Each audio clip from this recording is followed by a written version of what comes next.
Hola, bienvenidos y bienvenidas a esta, la tercera tutoría.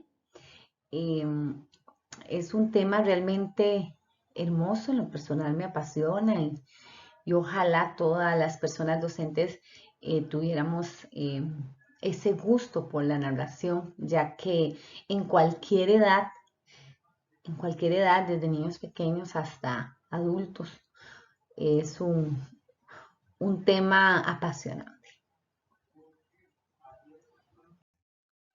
Como les dije, el tema es la narración. Para eso ustedes realizaron algunas lecturas muy interesantes.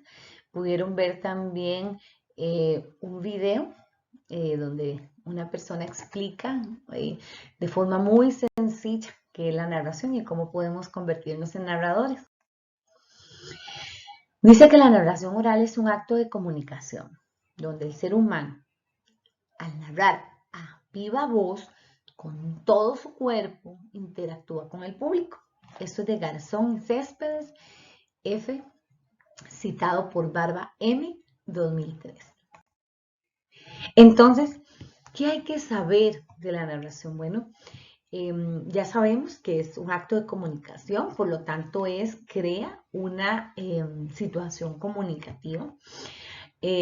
Permite comunicar el mensaje de la narración, comunicación ética y estética, que sea algo bonito, ¿verdad? Y obviamente que sea algo de acuerdo con la ética, ¿verdad? No hacer narraciones que vayan en contra de nuestros principios y poder darle color. Ahorita vamos a ver cómo podríamos darle color a una narración. Hay que buscar la correspondencia entre la intención y la finalidad comunicativa. Entonces es un norte que no podemos perder. Hay que transferir intención y finalidad a nuevas situaciones y contextos. Utilizar los medios comunicativos intencionados, tanto psicológicos, socioculturales, del público interlocutor. Entonces, obviamente, tenemos que conocer un poco al público meta y saber por dónde vamos a hacer la narración. No es lo mismo hacer la narración para un niño de 4 años que para un adulto de 35 años, donde tenemos que buscar o conocer ciertos aspectos de quiénes son y para qué es que vamos a hacer la narración. Dice que hacer la narración se permite crear vínculos afectivos con el mensaje a comunicar, con el contexto, con el público interlocutor. Hay que nunca dejar de lado el autor del texto y su propia personalidad con respecto a la narración. Aspectos importantes. Bueno, ven, esto es, como les digo, es extracto de esas lecturas. Esas lecturas son sumamente importantes. El primer aspecto es que la exposición o planteamiento del asunto son todos los datos necesarios para entender la acción de la obra. Presentar al protagonista. El desarrollo se presenta la acción principal, la complicación, la explicación, el enredo, lo que pasa. El suspenso no se puede dejar de lado, se manifiesta la tensión dramática y es una especie de anticipación de lo que va a suceder. El punto decisivo, ¿cuál es ese? Bueno, puede ser una acción, una decisión o la revelación de algo que va a cambiar la dirección de la obra. El clímax, que es el punto culminante, es el momento culminante en resultado de un punto decisivo. El enlace, que es la resolución, y la conclusión. Entonces, esto es el arte de contar cuentos. Contar cuentos es un arte que atrapa tanto al que oye los cuentos como al oyente que se deja llevar por el cuento escuchado. El cuento en el infante brinda estímulos, adquiere mayor relevancia en los aprendizajes. ¿En cuáles? Pues en las habilidades como la lectura y la escritura y en las habilidades lingüísticas. O sea, el cuento siempre va a ser el productor de todo esto, de estímulos, les ayuda a conocer conceptos, a entender vocabulario, entonces desarrolla todas estas habilidades lingüísticas y obviamente la lectura y escritura ya en niveles superiores. Ah, pero ¿quién puede contar un cuento? Bueno, usted puede contar un cuento y usted también, y yo también. Todas las personas podemos contar un cuento, porque todos somos narradores, todos somos más o menos expertos en el arte de alcance de todos. ¿Por qué? Porque nosotros todos contamos historias y le llegamos a contar al papá lo que hicimos en la mañana, o le contamos a la mamá cómo nos fue en la escuela, o cómo nos fue en la universidad, ya cuando somos grandes, entonces ya sabemos cómo narrar. Sin embargo, ¿cómo se deben de contar estos cuentos?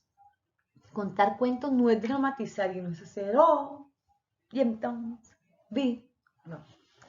Es narrar desde la oralidad con fuerza y verdad. Transmitir las historias de un modo directo y personal, lo que conlleva el máximo grado de implicación y de afectividad. Un contador de cuentos debe tomar consideraciones que lo lleve a tener éxito en sus narraciones. Las lecturas son muy interesantes. Esta la tomé de la narración oral, un arte al alcance de todos, la cual me encantó, me enamoré de esta lectura porque todo lo plantea muy claro. Entonces vamos a ver estos puntos que menciona el autor sobre cómo contar un cuento, una narración. Dice que hay que saber bien la historia. Esto es una recomendación que yo doy a todo nivel. En preescolar no vamos a tomar un cuento y de pronto se nos ocurrió, lo tomamos y lo leemos. No, tenemos que leerlo. Aunque no lo sepamos del todo, vamos a leerlos y vamos a saber en qué momento vamos a hacer esa cúspide, ese momento clave de la narración, ¿verdad? Evitar vacíos, errores y vacilaciones. Realizar una adaptación personalizada del cuento sin caer en manipulación ni en la aceleración o mutilación del relato original. Por ejemplo, entonces el niño iba caminando y se cayó. ¡Pum! Golpeó la puerta por donde iba caminando. Entonces quizás ese pum no estaba en el relato, pero podemos hacerlo como para llamar la atención o que de pronto estamos perdiendo la atención del público y hacer un sonido sin variar obviamente la historia que se tiene que contar. Encontrar el registro personal, aportes de los matices a interiorizar y transmitir el cuento, es lo mismo o parecido, ¿verdad? Que podemos darle nuestro matiz sin ir en detrimento de todo lo que un autor escribe. O utilizar fórmulas de inicio, de cierre. Érase una vez, había una vez, y fueron felices para siempre. Esa no me gusta mucho, pero bueno, esa la plantea la autora. No gesticular ni hacer espavientos muy marcados, sino que ir como en una línea y hacerlo solo en el momento que se necesite. Se pueden también memorizar textos o algunas frases del diálogo como coplillas para repetir siempre, por ejemplo. O también como invitar al público y decir, ahora entonces todos aplaudieron, entonces decir que aplaudan y de pronto se fueron caminando por el mar azul y de pronto entonces corrieron porque el cielo estaba azul. Entonces, de pronto esto, al repetirlo muchas veces, cada vez que se diga la palabra azul, va a motivar a la gente a participar y recordar o repetir alguna palabra específica. Estar relajado y con ganas de contar la historia, preparar el auditorio con un ambiente distinto y proporcionar alguna información de lo que se va a hacer. Eso va a depender, ¿verdad? Más adelante vamos a ver que si es para niños, buscar que estén cómodos, por ejemplo, en lo que es transición preescolar, se pide que se estén con una alfombra, con almohadones, bueno, todo eso es lo que hacíamos antes. Ahora pues no sé si de pronto van a cambiar esas manipulaciones de material, pero sí es el ambiente. Si pudiéramos, si vamos a recibir un grupo de adultos, tener un sillón cómodo, buscar ese ambiente, si de pronto tenemos que poner algo detrás para que nos ayude en el relato, podría usarse. Buscar la complicidad de la audiencia hasta llegar a conmoverte con ellos, no interrumpir el relato, no romper la magia. Seleccionar un repertorio de cuentos estupendos y favoritos. Eso es muy importante.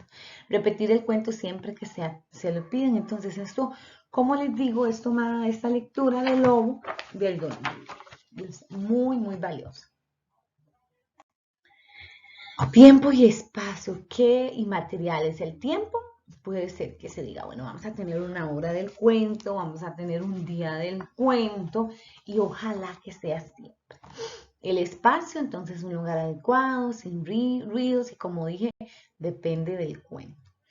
Materiales, la alfombra, almohadas, sillones o algún tipo de títere o algún tipo de decoración.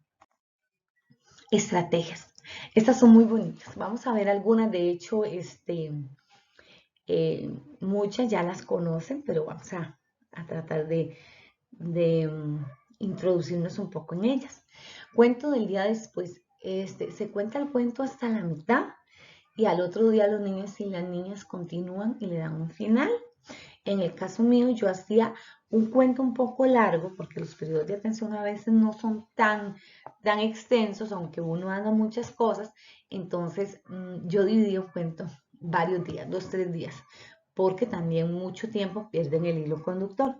Entonces eso también les gusta mucho, ¿verdad? Más porque al principio recordamos un poco lo que pasó el cuento anterior y entonces ellos van haciendo todo un proceso. Te equivocaste. Se cuenta el cuento bien una vez, luego se cuenta con equivocaciones. Entonces, Caperucita Roja iba a dejarle su canastita de pan a la abuelita y su mamá le dijo que se pusiera su capucha roja. O Caperucita iba para donde su tía. No, no es su tía. ¿Quién era? Ah, la abuelita, ok, la abuelita, y de pronto su mamá le dijo que le llevara, que le llevara unas empanadas. No, era pan fresco. Ah, bueno, pan fresco. Entonces se puso su capucha amarilla. No, era capucha roja. Entonces es riquísima esa interacción y cortarles ese proceso cognitivo donde ellos ya tenían una tranquilidad y un confort porque ellos ya sabían cómo era la historia. De pronto les cambian. Entonces, eso es como a nivel cognitivo, como hacerles un desorden, ¿verdad?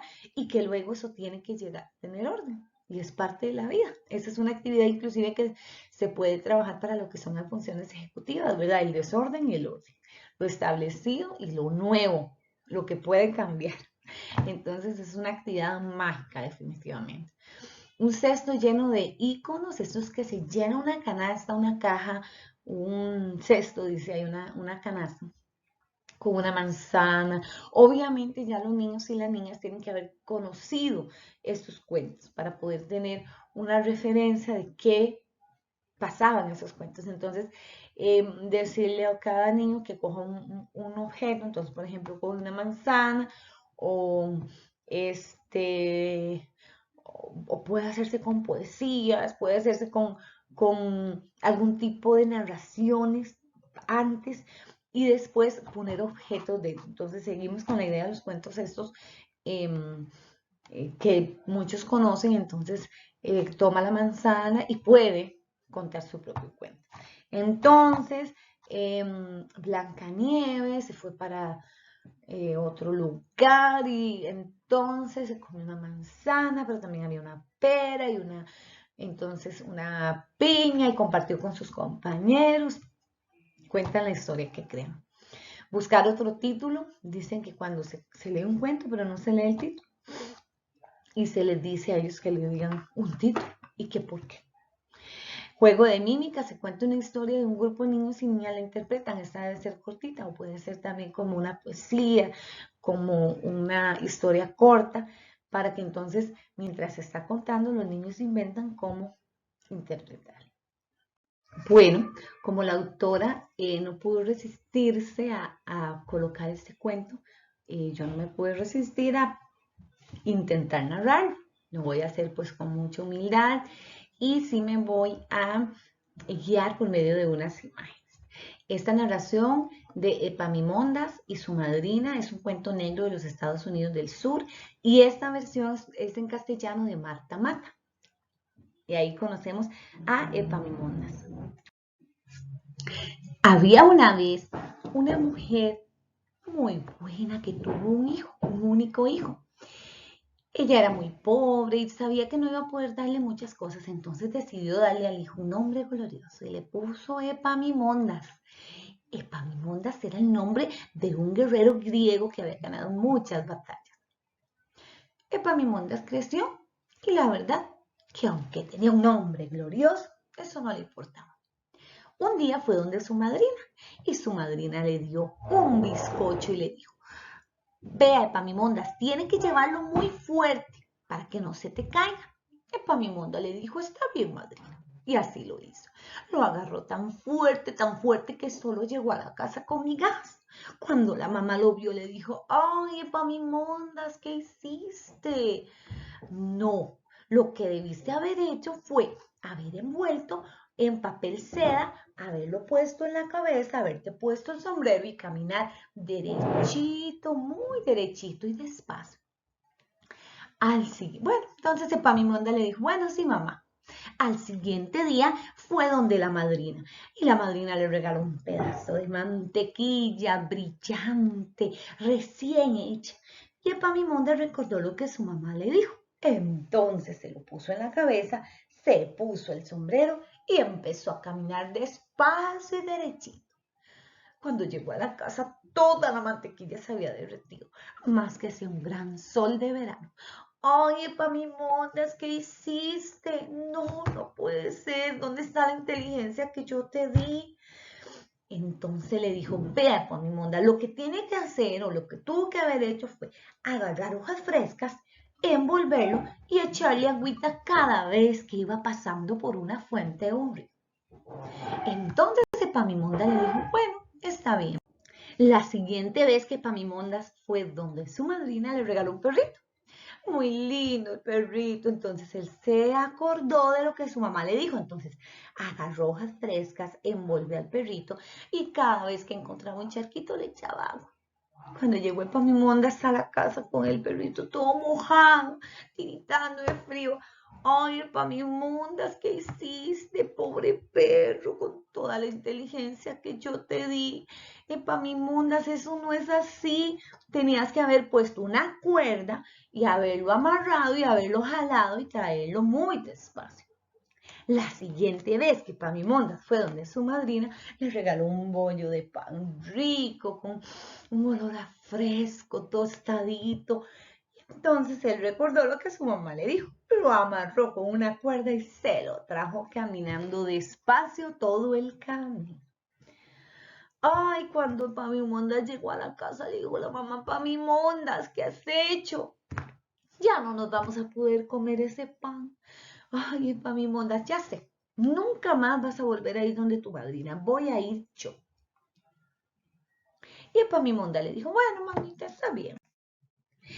El siguiente día la mamá le dijo: yo voy a ir donde su madrina. Le voy a dejar una tarea. Voy a sacar 6 pasteles del horno y los voy a dejar afuera ordenaditos y tenés que cuidar que el gato no se los coma. Si de pronto usted tiene que salir, entonces abre la puerta y con mucho cuidado les pasa por encima. Y la mamá se fue. Epaminondas se quedó en la casa y de pronto quiso salir. Entonces salió y vio los pasteles y pasó por encima de ellos con mucho cuidado, hasta llegar al 6.º pastel. ¿Qué pasaría con Epaminondas? ¿Ustedes creen que pudo haberse comido alguno de los pasteles? Y colorín colorado, este cuento se ha acabado. Me meto por un huequito y me salgo por el otro hasta que mañana me contés otro.